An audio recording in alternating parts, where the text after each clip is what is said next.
Good morning, friends. Welcome back. Glad you can join me today. I'm Atunde, and this is my story. First and foremost, I want to thank you all. I see that I have some new subscribers to my channel. Peace and blessings to you. Thank you so much for finding value in what you've already heard and taking the next step to stay tuned. So I appreciate you all. Remember to like, share, and subscribe to my channel, my YouTube, as well as my Facebook and Instagram to get instant notifications of the next installment of an episode.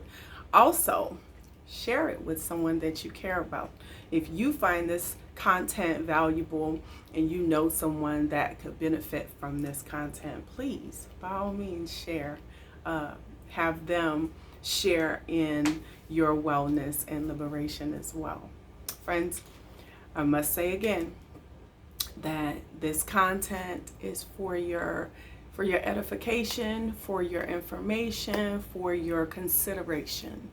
It is not a substitute for any resource that you find valuable that would assist you in your wellness. Friends, I'm not a therapist. I have a therapist. And I think that having multiple resources, this being one of them, is valuable on your journey. So I appreciate you for using the content that you get here on your wellness journey, but it is not a substitute for professional help. Okay. Last time we talked, I left off on the conversation of what's in a name, right? We talked about how do we get our names, right? I shared how the name Atunde came to me as a result of me collecting the broken pieces of myself and sharing and making room for these multiple spaces, these multiple selves, as I called them, to reside, to rest, to stay, to hang out, because they're still here and they get to share their stories on the journey to releasing trauma, pain, shame, guilt, and picking up those gems, right? Those things that we leave behind as a result of the trauma that we experience. So those are the things that I personally, in my journey as well as my research, have experienced as a method of understanding what's in a name, right? And Atunde means that we have returned. Nothing is missing. I am complete within myself, lacking nothing. So today I want to pick up where we left off in what's in a name, because I'm sure some of you have said, yeah, Tunde, that is wonderful. You got all of you together. But what's next? What's the next step, right? Let me share with you what I did. What I figured out in my research is the same thing, right? I can name myself all I want. But if there is no definition to the naming, it's kind of half done. So there is a process to naming that is valuable and that I have found invaluable in my shift in awareness and understanding, self-understanding and self-exploration, as I would call it, because it has been an exploration, a discovery, rediscovery of myself. And on that path, I had to define what that name meant, right? Because I had a name, great, but what does it mean? So there are two additional things that are necessary when it comes to naming as it relates to reclaiming yourself and getting reacquainted with yourself, right? So the steps that I have written about in my dissertation, as well as a book that I've written as complementary to naming, is defining and defending. And let's talk about that today. So, when we talk about defining something, when we define what something is, we tell what its purpose is, its function, and its use, right? Cup, chair, table, right? That's the name. But the function of this cup is to hold content. Today it's coffee, right? I love coffee cups. I collect coffee cups, and I can put soup in this cup. It's big enough to hold soup. It's coffee, tea. So its name also determines its function and its use. So when we talk about, once we name ourselves, we also get to define ourselves, because the definition is important to how we get used in the world or how we function in the world, right? So when I renamed myself, I had to figure out what my function was. Remember, I talked about in the last video how in my previous shift, as I would call it, before I shifted from this new awareness, I was operating as a superhero, right? But when there was a new awareness and understanding of who I was and who I am and who I want to be, I had to redefine myself, because I was no longer wanting to operate under the name superhero. So as I redefined myself, understanding, going deep, doing a deep dive. Yes, I love facilitating healing. I'm a teacher, right? I'm your guide. But I did not need to facilitate your healing in such a way that I grabbed the cup for you, I spoon fed it to you, right? Because if I was doing that in such an in-depth way, I figured out that I was handicapping you, and I was also debilitating me.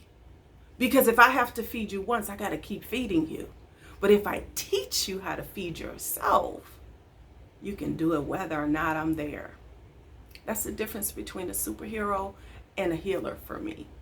As a healer, I'm your guide. I get to show you and talk to you about what I did to facilitate my healing so that you become your own healer, right? Because I'm my healer. I get to show you how to become yours. Also, with defining allows us to shift in our use, how we get to talk about ourselves or use ourselves or put ourselves to use, but also how others do the same. As a superhero, I was all over the place. I was spread too thin. I was everything to everyone with little left for myself most times. But when I became a healer, I had to start being accountable to myself first. I had to drink from my cup first, rather than sharing my cup with others where my cup was, there's coffee in here. It's just not all the way up to the top, right? It's half full, right? How I look at it. But I got to drink first to fill myself first. And then whatever overflow I have, I share with others. That's the difference that I found with superhero and healer. And I want to share something that was kind of revolutionary to me. I thought about the story of the Little Mermaid. Shout out to Halle Bailey, who will be reprising the role of the Little Mermaid very soon. Peace and blessings to you, young sister. And I'm reminded of a part in the story where Ariel is stealing away to her cave, right? Where her treasures are. And Ariel is floating around under the sea as Sebastian and Flounder follow her tribe, right? And they know about her treasures. They don't understand the value of her treasures as she does, because she has the treasure, right? She's gotten the treasure. She's gathered those things that have fallen into the sea from the earth realm, right? And she's collected these treasures. So she's in her cave and she doesn't really understand, or does she, what the function of some of her treasures are. So I'm going to share both sides because I see a different story than most.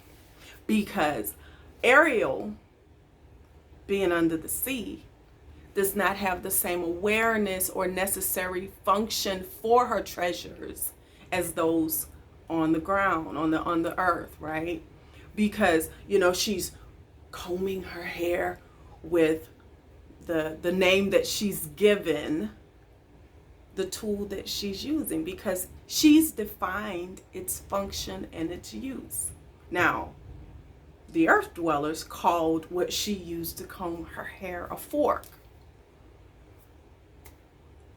She had no use for a fork where she dwelled in her own space, in her own territory, in her own awareness. So she gathered the treasure and named it and defined its use and function as it related to her. Does that make sense? Now, there is another part in the movie where she's on the earth, right? She's traded her fins for legs. Sometimes we do that as well because we don't find value in the life that we have already. We'll talk about that in another episode. But she's traded her fins for legs. And now she's in a space that is unfamiliar to her. And she comes upon a tool that she has named and defined as something else. So she's using it as what she's named it and defined it. And those around her are looking at her like, what are you doing? That's not what you do with that tool. But for Ariel, it worked perfectly fine. It was okay. But those around her were confused because of how she used the tools that were necessary for her wellness and for her existence. There's a whole lot of things that I can say about just those little pieces that I've named. I'll let you ponder some of those things as well, because we can talk about, was she even supposed to be on the land? That's one thing. Was it really a fork, or what Ariel's use was for it anyway? Even though someone invented this thing to be this, when I take it into my space, who says that this isn't a soup bowl, right? Because I need it to be a soup bowl rather than a coffee cup. So I get to define its use. You can go down the rabbit hole on that one. But the moral of that context is, as you gather your treasures and you name them, you define them, sometimes you have to defend them. You have to defend that naming and defining. And what I've come across in some spaces is that defending is a declaration. It becomes a declaration of your wellness. It becomes a declaration of you sustaining your wellness. It becomes what I call barriers, borders, bridges, and boundaries. Defending is necessary to keep the name that you've claimed for yourself. It also defines, the defending also helps you keep your definition sacred to you. Because it may not mean anything to someone else, but it's everything to you. And it's a necessary part of your wellness. So for me in particular, I figured out that naming without defining and sometimes defending takes away from my wellness. So some things that I've had to defend, I use in a way of defining an I am mantra. I am whole. I am complete. I am connected to spirit. I am well. I am wellness secured. I am peace. I am full of joy. And notice most of those things have nothing to do with a specific, like, I am doctor, I am healer, right? They're states of being, which are limitless. But in order to keep its limitlessness, there has to be boundaries that are set, whereas others aren't naming you and defining you. Because your I am happy could mean something very different to someone else's you should be happy, right? I am happy when I am happiest at, right? I'm happiest in my home space. I am happiest, I'm at my most happy state when I'm laying on my sofa under a blanket with a good book or watching a movie. I am at my most peaceful after a good cry. So you get to define what those things are and how they relate to you and how they serve you, what their function and use are, and you defend them at all costs. No, I will not leave this space. No, I will not allow myself to hold in and not make room for myself. I will share myself with the world as I see fit. I will keep parts of myself to myself. I will sit in silence. Those are ways of defending the naming and defining of what and who you are as it relates to you being well. So I want to make sure that we understand what boundaries are, because sometimes people look at boundaries as a negative thing. People will define boundaries as you cutting yourself off, or you're not as friendly, or you're not as open. And part of that is true. Part of it is true. Because what I found as a boundary or setting a boundary is to establish what line I am willing to cross or allow others to cross as it relates to my wellness. So that's why I also include bridges, borders, and barriers, because my territory is set up with different types of boundaries. So let me share something with you. A boundary also helps you to establish what you will and will not do, how you will and will not behave, how you will and will not think, speak, participate, co-sign. Because those things are necessary to maintain and sustain your wellness. Once you name who you are as complete, whole, lacking nothing, there is a necessary component to sustain that. When I named myself, I made sure that I wanted to be in a place where I was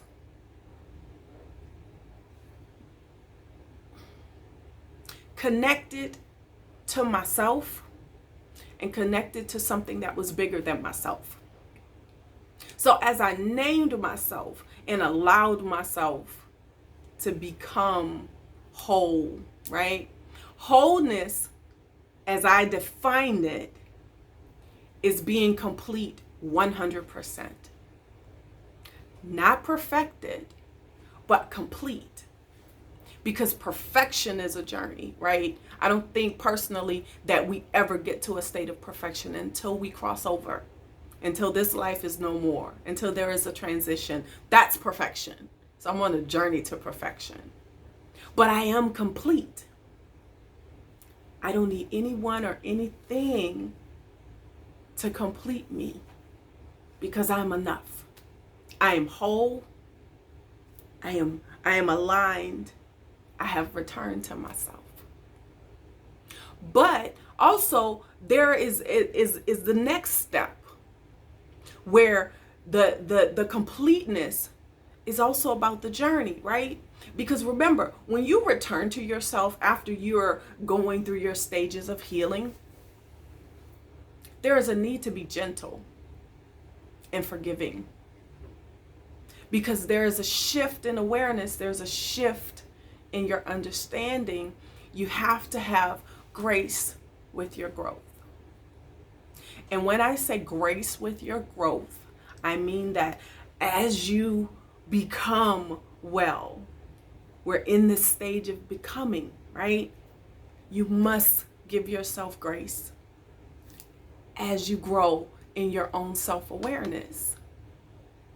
So yes, I'm whole, I'm complete, I'm more self-aware.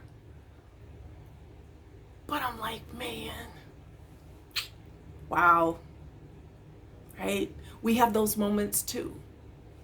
I missed it. Wow, I can't believe I did that, or I said that, or I behaved that way, right? I responded, right? Grace with your growth.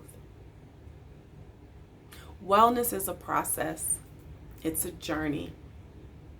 And as we move through the process and journey of wellness, you have to build in room for grace.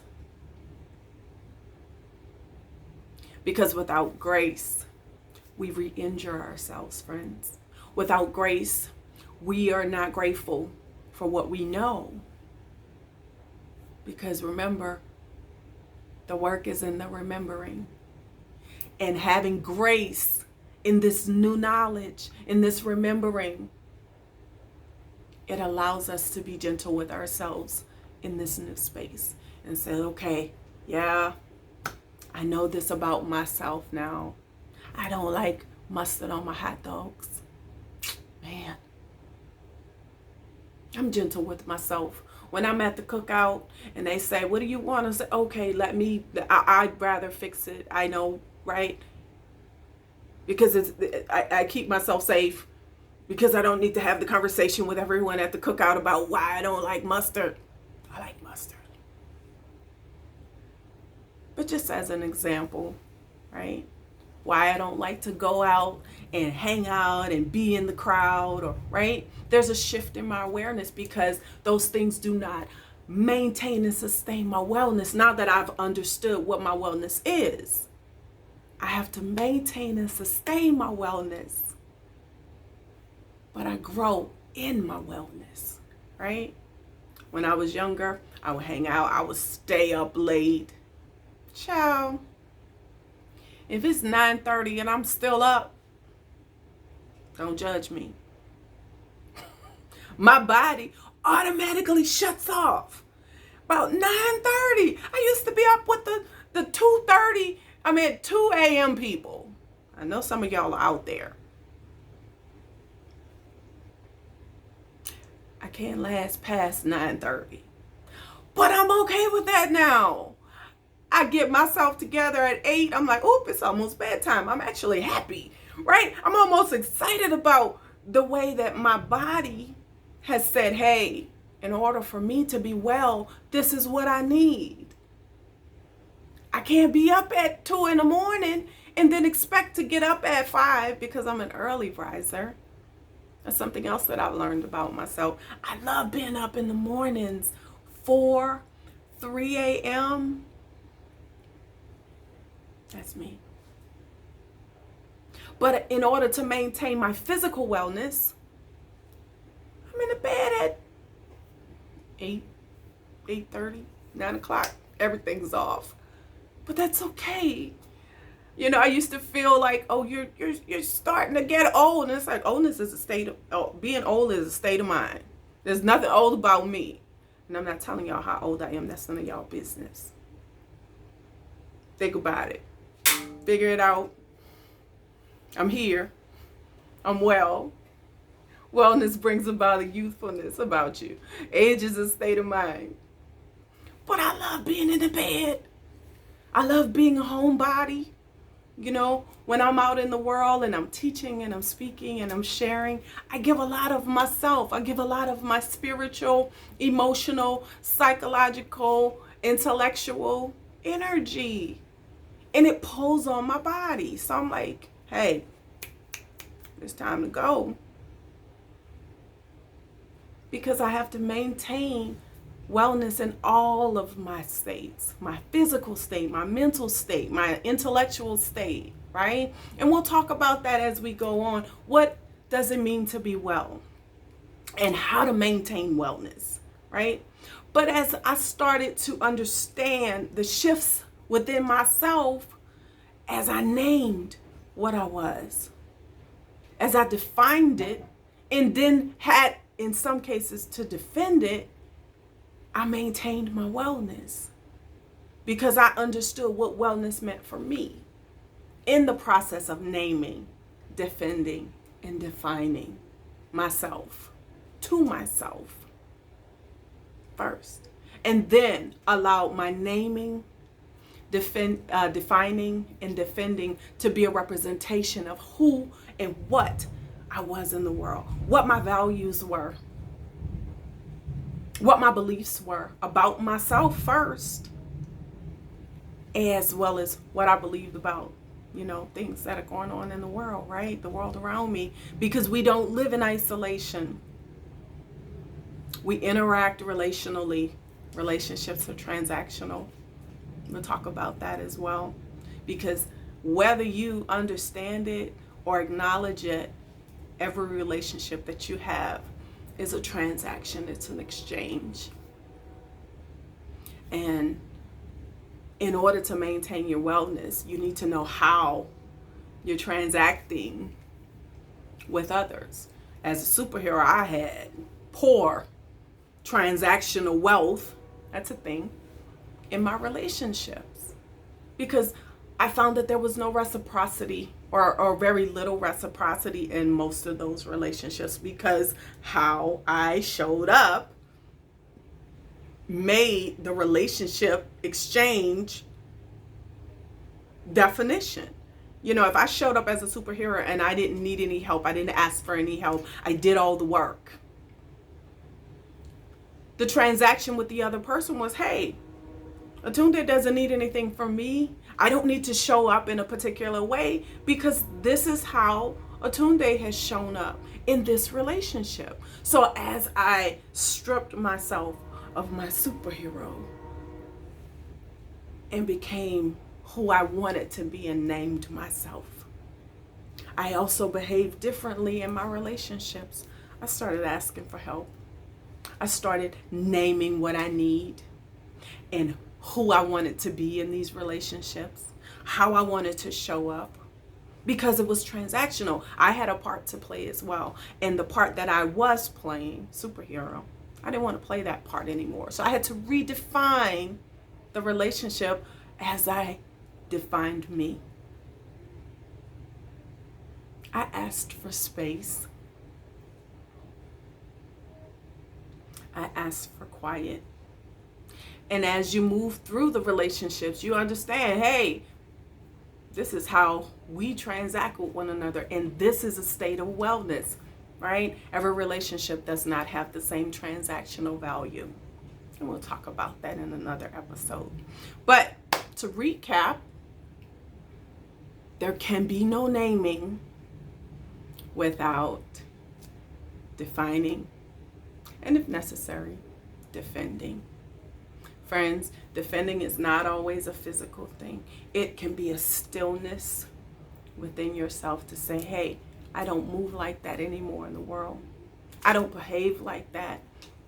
Silence is a response. No is a complete sentence. You owe it to yourself to be well. And in your wellness, allowing yourself to name yourself. I'm Atunde. I define myself as a healer because all of us have a healer inside of us. I'm your guide here. I show you how I did it. I use my stories as life lessons. This is just one of them. And when necessary, I'll defend my naming, because Atunde for me means that we, all of me, us, we here, we have returned. I am complete within myself, lacking nothing. I am on a journey to wellness, becoming well day by day, moment by moment. I accept wholeheartedly my liberation. I am wellness secured. These are ways that I incorporate what I call wellness strategies. And we'll talk about what it means to be well and wellness strategies in the next video. Friends, this has been such a wonderful moment for me to be able to share with you again. I say thank you for tuning in and chiming in as you can, as you will, subscribing to my channel. Don't forget to like, comment, and subscribe below. Tell me how you've named yourself and what that name means to you. How do you define that? Like I said, I'm Atunde because I've returned to myself. How have you named yourself? Not what other people name us, but how have you named yourself? Comment below. This has been my pleasure, has been something that has been on my life path for a very long time, to share stories with you all, for me to be well, because keep in mind, relationships are transactional. As I share my story with you, I elevate my vibration of wellness. I elevate my spirit, my body, my mind, my emotions. Thank you for allowing me space to be well in front of you as your guide, for you to start defining, naming, and defending what it means to be well for you. This is all I have for you, friends. I'm Atunde, and this has been my story. Have a wonderful day. Be well.